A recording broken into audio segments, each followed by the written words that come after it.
नमस्कार, मैं Sandeep Chauhan city now में आपका स्वागत।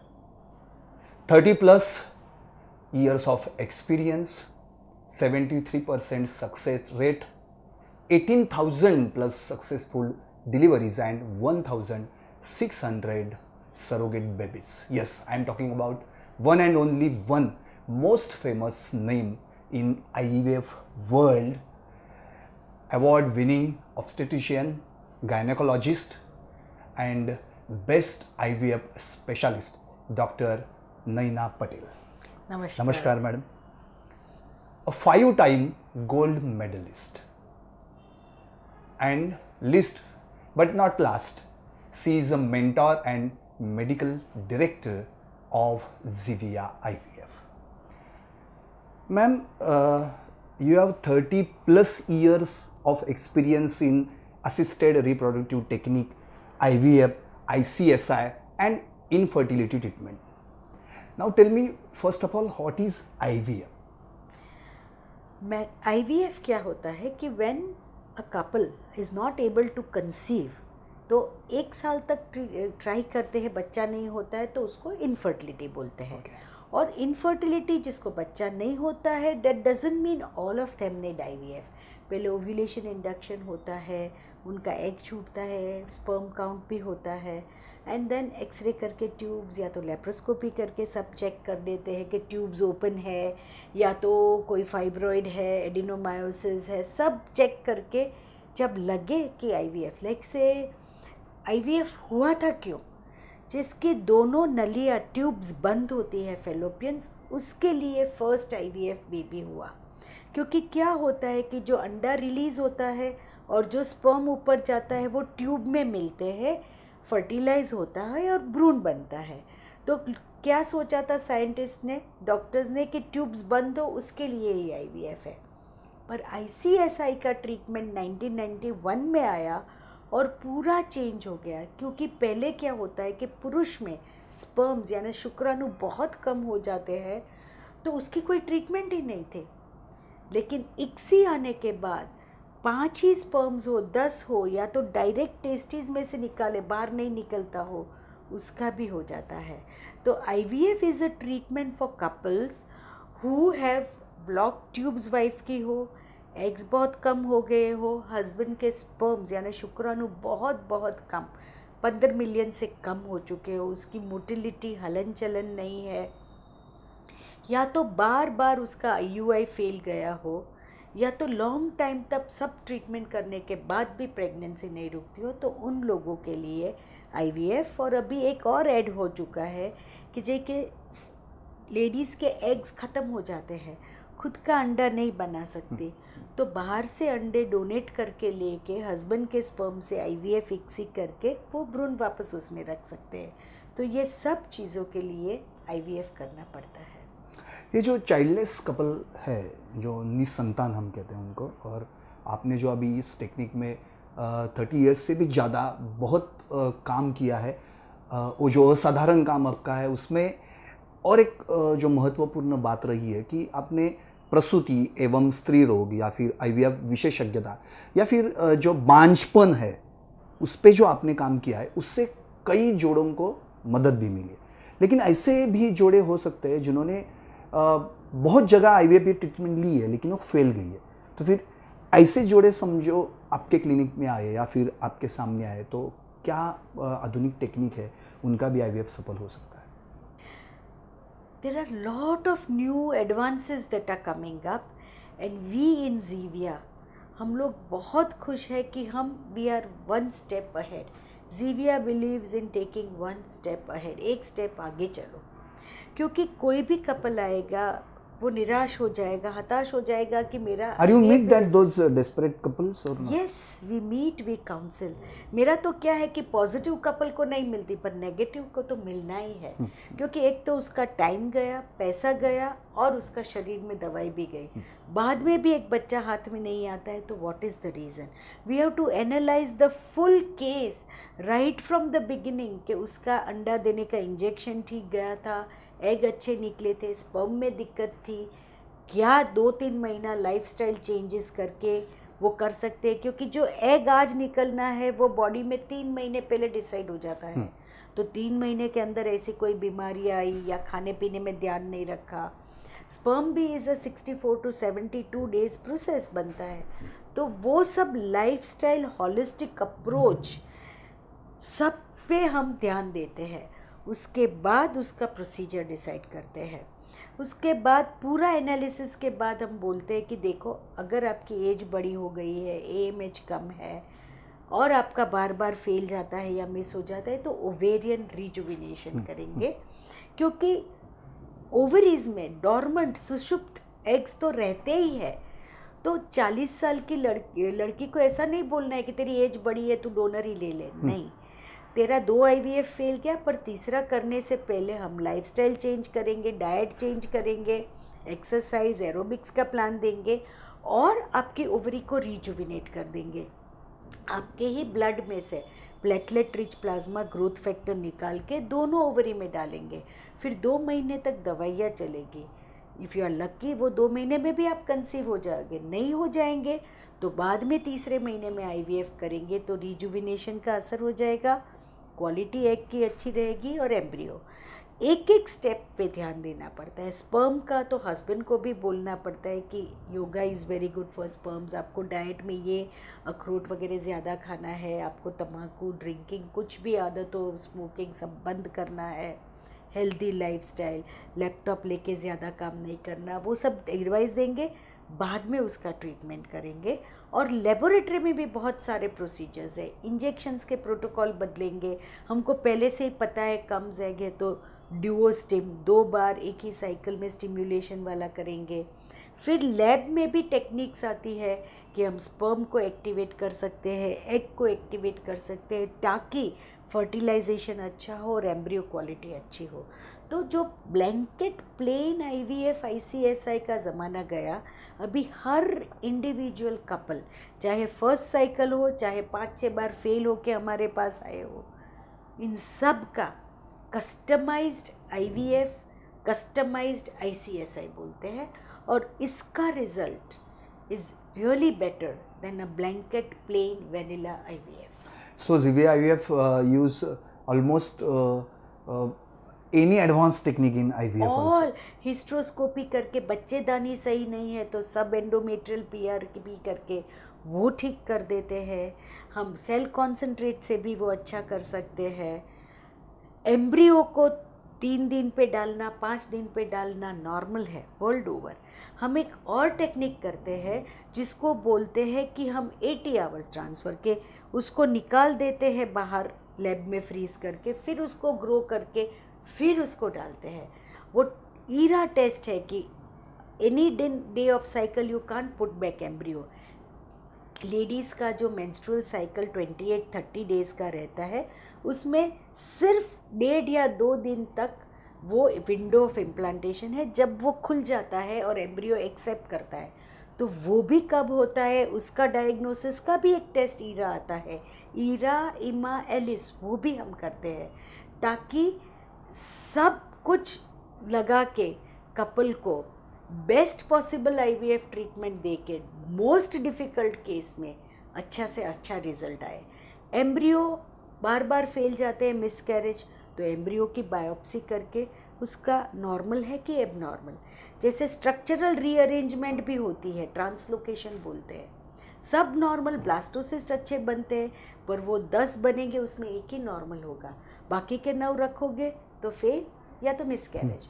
तो वो भी ट्रीटमेंट पुणे के ZV IVF में सब किया है और उन लोगों को पॉजिटिव रिजल्ट और प्रेगनेंसी आगे बढ़ी है। फीमेल को डायबिटीज़ हो, थायराइड हो, कितने सारे हस्बैंड को भी हो, तो उसकी असर भी एग के स्पर्म और एम्ब्रियो पर पड़ती है, तो उसको भी पहले कितने टाइम पहले ठीक करके फिर लेना है। That all analysis and thought process goes into getting out the best outcome of IVF. Means every advanced technique used in ZV IVF. Any Okay. advance.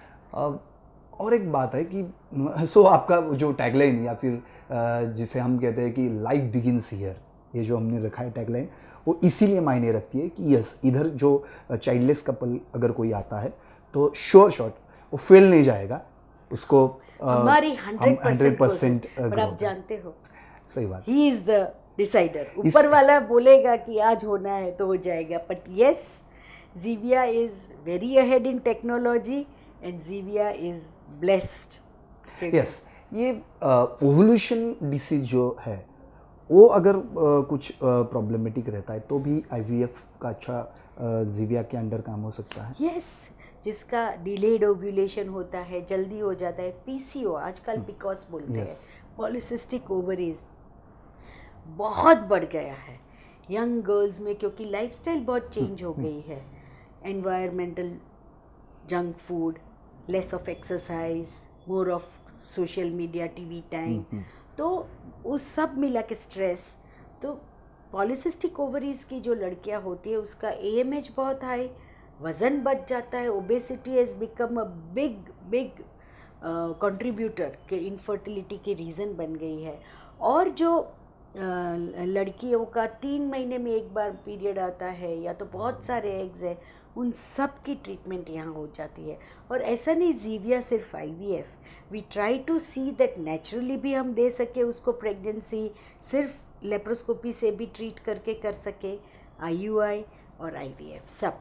तो हमारा एम क्या है कि least possible treatment, least possible खर्चे में ज़्यादा से ज़्यादा रिजल्ट दो, और कपल का हैंड होल्डिंग तब तक करो जब तक वो यहाँ से बच्चा लेके ना जाए।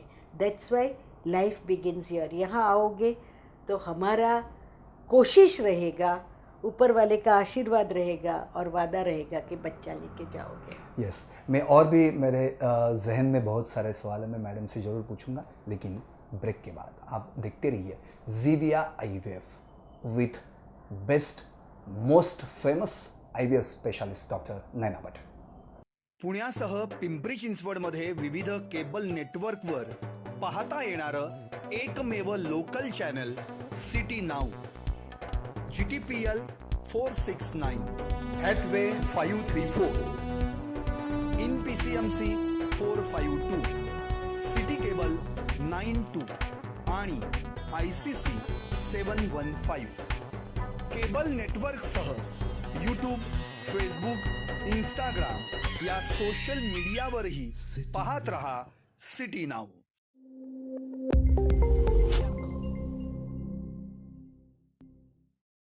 ब्रेक के बाद फिर से सभी दर्शकों का स्वागत, और हम सुन रहे doctor Naina Patel, Jeevia IVF mentor and medical director of Jeevia IVF and Akanksha hospital and research institute which is placed in Anand, Gujarat. I think you are also medical director of that institute. Madam ने बांझपन के क्षेत्र में 30 साल से भी ज़्यादा समय तक स्टडी किया है, प्रसूति एवं स्त्री रोग हो या फिर आईवीएफ विशेषज्ञता हो, और इस असाधारण काम के लिए उन्हें बहुत सारे पुरस्कारों से नवाजा भी गया है। नाइजीरिया में उधर के महामहिम राजकुमार द्वारा भी आपको नवाजा गया था, जो महिला नेतृत्व और उत्कृष्टता पुरस्कार आपको उधर मिला था, और न्यूमोलॉजिस्ट डॉक्टर्स ऑफ गुजरात और ज्वेल ऑफ गुजरात, ऐसे बहुत सारे उनको पुरस्कार मिले, अवार्ड्स मिले हैं।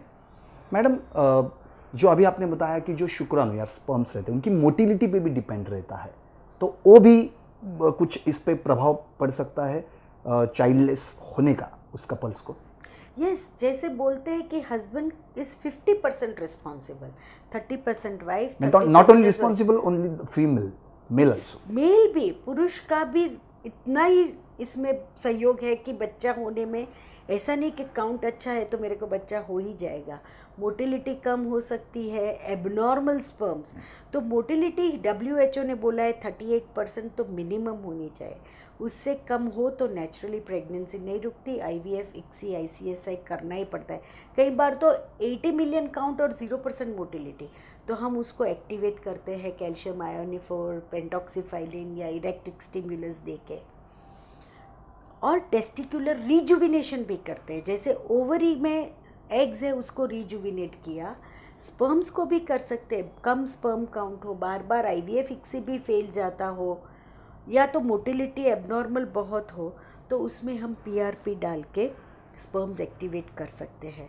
और माइक्रो टीसी है कि जिसमें बिल्कुल बाहर शुक्राणु नहीं आ रहे हैं पर अंदर बन रहे हैं, तो टीसा से भी नहीं आ रहे, तो पूरा टेस्टिस को ओपन करके स्क्रोटल स्किन निकाल के माइक्रोस्कोप के अंदर देख के ट्यूब्यूल्स निकालेंगे। अच्छा। और माइक्रोस्कोपिकली हम सेल थेरेपी स्टेम सेल्स डाल के टेस्टिस को रिजुविनेट करते हैं।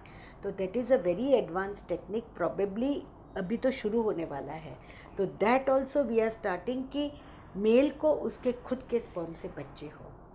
मेल में क्या होता है कि smoking, drinking, tobacco, too much of motorcycle चलाते हो, स्ट्रेस वाली लाइफ स्टाइल, स्पेशली जिसको रात के कॉल सेंटर में दिन में सोते हैं, ओबेसिटी जो उसकी लाइफस्टाइल पूरी अलग और उथल जो पुथल है। मोटापन है, ओबेसिटी, उसमें भी स्पर्म्स बहुत ख़राब हो जाते हैं। फिर डायबिटीज़ हो, कार्डियक प्रॉब्लम के लिए स्टेटिन्स ले रहे हो, इन सब को भी ये, या तो बचपन में कोई बॉल लगा हो तो एंटीबॉडीज़ डेवलप हो जाते, कुछ भी इंजरी हुई हो टेस्टिस पे, या तो हर्निया हाइड्रोसिल का ऑपरेशन हुआ हो, तो इन सब के लिए। और अभी तो क्या एक और भी indication, stress is also, stress is also. और अगर कोई छोटे एज में कैंसर हो गया, कीमोथेरेपी ले लिया, तो अभी हम बोलते हैं कि 16-17 साल का बच्चा हो मेल, तो उसको कदापि कुछ कैंसर हुआ और उसको कीमोथेरेपी देनी है, कैंसर की ड्रग्स, तो उसके पहले उसका सीमेन फ्रीज करवा दो, टेस्टिस में से निकालो कि कुछ भी, तो देन दो स्पर्म्स, जिसको हम फर्टिलिटी प्रिजर्वेशन बोलते हैं, वो भी यहाँ करते हैं कि हर एक को बोलते हैं कि कोई भी डिजीज़ अगर बच्चे में आ जाए तो कीमोथेरेपी चालू करने से पहले 16-17 साल के स्पर्म्स यहाँ फ्रीज कर दो, फिर वो ठीक हो जाए, फिर 26-30 साल जब भी शादी करे वो स्पर्म से खुद का बच्चा कर सकते हैं। तो फर्टिलिटी प्रिजर्वेशन का एक बहुत बड़ा हम यहाँ पे जीविया में चालू कर दिया है सब जगह। अच्छा मैडम, ऐसे भी बहुत कपल्स हैं जिन्हें संतान तो चाहिए, लेकिन सब डिपेंड करता है फिर खर्चे पे। और जब ऐसे कपल्स हो उनके पास वो जो आईवीएफ पे के जो खर्चा होने वाला है, दे सोचते कि ये कॉस्टली है या फिर हम नहीं कर सकते और इसके लिए वो संतान उनको नहीं मिल सकती, तो इन लोगों के लिए क्या कुछ आप सोशल कुछ काम कर रहे हैं या नहीं? Jeevia is very very supportive to this. Jeevia में ऐसा कभी नहीं है कि सिर्फ पैसा, yes it is important to run the show, वो तो चाहिए, पर हमारे यहाँ ईएमआई का भी सिस्टम है। हमारे यहाँ किसी का एक साइकिल फेल गया तो दूसरे में बहुत डिस्काउंट देके जितना हो सके कि बच्चा लेके जाए, उनको सपोर्ट करे। 50% पेमेंट ना हो, 50% बाद में, वो भी स्कीम्स रहती है। और कई बार तो हम ऐसे ही ज़्यादा डिस्काउंट दे के दूसरी साइकिल में आता है, या तो कोई ऐसा लगता है तो वी हेल्प देम। और हमारे जो पैसे वाले पेशेंट्स आते हैं उसका पॉजिटिव आ गया तो उसको भी बोलते हैं कि थोड़ा एक किटी में डाल दो तो किसी को अच्छा फ्री। और कपल्स विलिंगली डू, ऐसे कपल्स आते भी है कि खुद का रिजल्ट आ गया तो थोड़ा बहुत तो हमारी ओर से पॉजिटिव है, कपल्स की ओर से। और मैं तो हर एक आईवीएफ पॉजिटिव प्रेगनेंसी और डिलीवरी वाले को बोलती हूँ कि आपको बच्चा हो गया, अपने मन्नतें मांगी होगी पूरी करो, पर एक मन्नत ज़रूर लो कि मुझे आईवीएफ से बच्चा हुआ तो मैं दूसरे 2-3 को हर साल एक को मदद करूँगा कि उसका भी बच्चा हो जाए। आनंद में तो वो स्कीम अच्छा चल रहा है, पर यहाँ भी वो शुरू। What is about Jaipur? We talk about Jaipur also people are very supportive. और मैं यही बोलती हूँ क्योंकि क्या होता है, बच्चा होने के बाद सब खुश हो जाते हैं, पुण्य दान सब करते हैं। मैं कहा आपके लिए पुण्य क्या होगा, एक दूसरे इनफर्टाइल कपल को आईवीएफ करवाओ और उसको बच्चा देखो। जयपुर में भी इट्स रनिंग वेरी वेल। हमारा दूसरा सेंटर, एक था सी स्कीम पर छोटा पड़ रहा था तो हमने वैशाली नगर में दूसरा डाला। That was just in I think September we did it. That is also doing very well. और अभी जयपुर में तीसरा स्पोक और एक बम्बई में और लखनऊ में सेंटर डालना है। बम्बई का तो मार्च तक और लखनऊ का मई तक शुरू हो जाएगा। अच्छा, अभी आईवीएफ के बारे में there are so many myth and facts also, so tell me what is the myths and facts. Luckily अभी थोड़ा अवेयरनेस आ रहा है, पर पहले तो आईवीएफ में फर्स्ट मिथ है कि बहुत पेनफुल होता है। Is it true or not? नहीं, छोटे इंजेक्शन लगते हैं, दूसरा बेड रेस्ट, हम खड़े ही नहीं हो सकेंगे, नहीं। ट्रांसफ़र के बाद एक दिन 24 घंटा आराम करो, फिर रूटीन घर का काम। हाँ, भारी वज़न, एक्सरसाइज, भागा दौड़ी वो नहीं करो, पर रूटीन अपना सब काम करो। ऐसा नहीं कि जॉब से भी छुट्टी ले ले, ऐसा नहीं है। तीसरा है कि आईवीएफ में ट्विन्स ही होते हैं, ऐसा नहीं। एक ब्लास्टोसिस डालो, एक भी हो जाता है। अगर आपको चाहिए ट्विन्स तो 2 रखेंगे। और एक जो बहुत गलत बात सबके माइंड में है, एक मिथ है कि ये हमारा बच्चा नहीं है, इसमें किसी का एग या किसी का स्पर्म डाल दिया। लोगों को वो गारंटी चाहिए कि मेरा ही स्पर्म होगा, शुक्राणु मेरा ही एग होगा। तो यस, अभी तो कानून बन गया है, ये आपके एग और आपके स्पर्म से ही बच्चा है। अगर हमको लगे कि एग खराब है, स्पर्म वीक है और हमको बाहर का यूज़ करना है, तो पहले आपको काउंसलिंग करना, समझाना, बाद में आपका कंसेंट होगा कि हाँ मैं कंसेंट देता हूँ या देती हूँ और कपल का, तो ही हम दूसरा एग या दूसरा स्पर्म यूज़ करेंगे। और लास्ट में आती है खर्चे की बात। तो लगता है बहुत महंगा है, 5-6 लाख ऐसे चले जाएंगे, रिज़ल्ट नहीं आया तो पानी में चला जाएगा। ऐसा नहीं है। आप जाओ, पहले पैकेजेस समझो। हमारे यहाँ आओ तो 1.5 लाख है, 35 है, 1 है, इंजेक्शन ज़्यादा यूज़ हुए तो थोड़ा ज़्यादा। और अगर आपको आईवीएफ की ज़रूरत है तो थोड़ा खर्चा तो करना ही पड़ेगा। खर्चा नहीं करोगे तो देन आईवीएफ नहीं होगा। पर ऐसा नहीं है कि ये बहुत महंगा और हमारे लिए तो इम्पॉसिबल ट्रीटमेंट है। जैसे मैंने बोला, ईएमआईज़ भी है, पार्ट पेमेंट्स भी है, वो सब का फ़ायदा ले लो। जैसे अभी फ्रीजिंग का बहुत चल रहा है कि आज मैंने आईवीएफ किया, फिर एम्ब्रियोज फ्रीज कर देते हैं, फिर 2 महीने के बाद डलवाते हैं। तो आधा खर्चा अभी, तो डलवाने के टाइम दूसरा आधा आप कमा भी लोगे, आपका बॉडी को रेस्ट भी मिलेगा। इसको हम पेशेंट फ्रेंडली आईवीएफ बोलते हैं, वो भी हम बहुत करते हैं। अच्छा, ये IVF and test tube baby, इसमें क्या अंतर है क्या?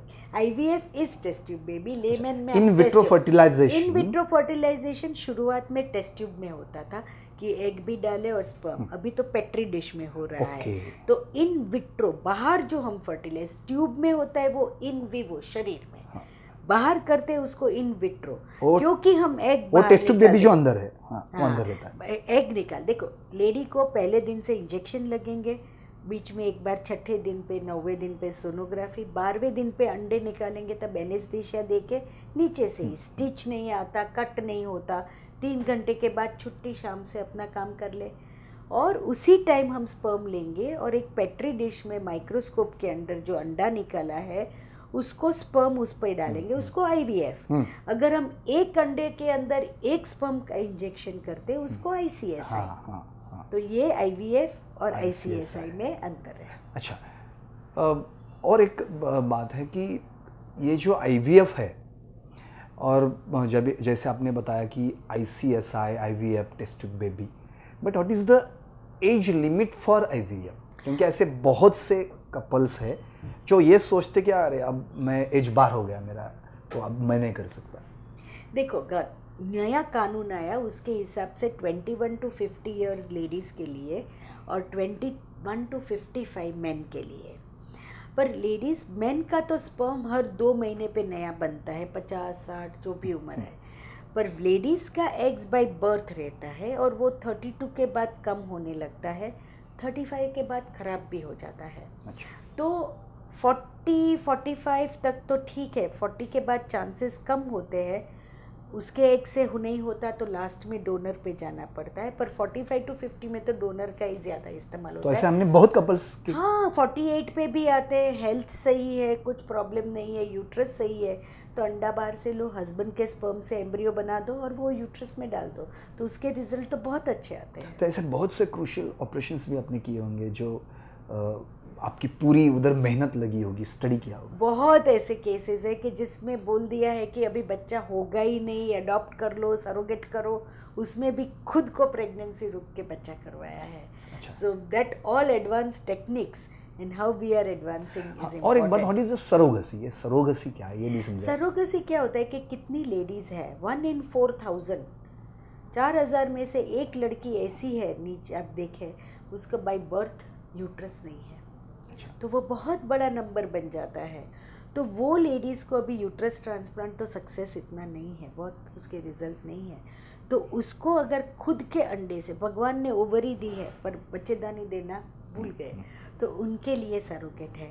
या तो किसी को टीबी हो के बच्चेदानी पूरी खराब, या तो बाइकॉर्नुएट यूट्रस है, या तो बार बार मिसकैरेज 5 महीने पे हो जाता है, बच्चे का वज़न नहीं झेल सकते, या तो खुद का कार्डियक प्रॉब्लम है लेडीज़ का, या तो किडनी ट्रांसप्लांट हो चुका है, तो उन सबको एग उनके निकाल के हस्बैंड के स्पर्म से भ्रूण बनाए, तो जेनेटिकली खुद का बच्चा है, पर उसकी यूट्रस में डालने की जगह हम दूसरी लेडी जो सरोगेट मदर बोलते हैं उसकी बच्चेदानी में डालते हैं।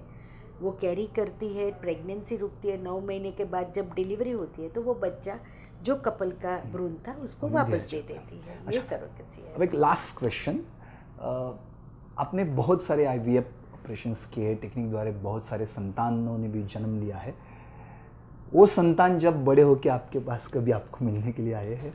बहुत आए हैं, और मेरा सबसे पहला और तब क्या फील होता है जब जो पहले वो चाइल्डलेस कपल रहते हैं, आप फिर IVF टेक्निक करते हो, फिर उनको संतान होती है और फिर वो दोनों संतान के साथ अपने यहाँ आते हैं, फिर क्या होता है?